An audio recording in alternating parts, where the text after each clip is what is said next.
आज की कहानी। रात की खामोशी थी। शहर के कोने में एक पुरानी उजली हुई हवेली खड़ी थी। लोग कहते थे वहां एक भूखा जिन बसता है। जो भी इस हवेली के खाली कमरों में रात गुजारता वो कभी वापस नहीं आता। महल्ले के नौजवान अक्सर एक दूसरे को चैलेंज देते मगर कोई हिम्मत ना करता। फिर एक दिन फराज नाम का लड़का आगे बढ़ा। ये सब कहानियां हैं, इसने कहा। आज रात में जा रहा हूं, सुबह आकर बताऊंगा कि भूत प्रेत कुछ नहीं होता।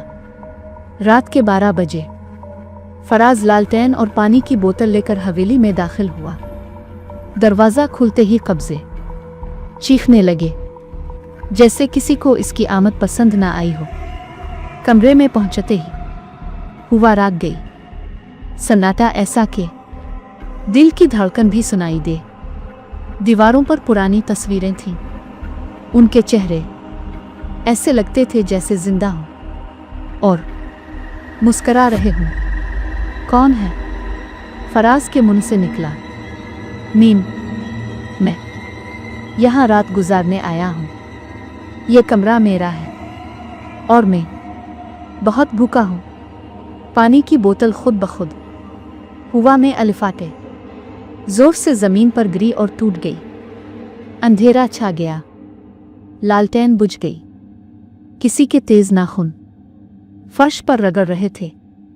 तीली जलाने पर रोशनी हुई तो सामने वो खड़ा था, कदावर, बालों से ढका जिन, आंखें दहकते अंगारों की तरह। मैं सदियों से भूखा हूं, अब तुम्हारी बारी है। नहीं नहीं, मेरे पास कुरान की आयत है। कमरा लरजने लगा। खिड़कियां जोर जोर से बजने लगे। जिन चीखा, रुक जा वरना ये कमरा तुझे हमेशा के लिए कैद कर देगा। लेकिन फराज राका नहीं। आयत मुकम्मल की। जोरदार धमाके के साथ कमरा हिला।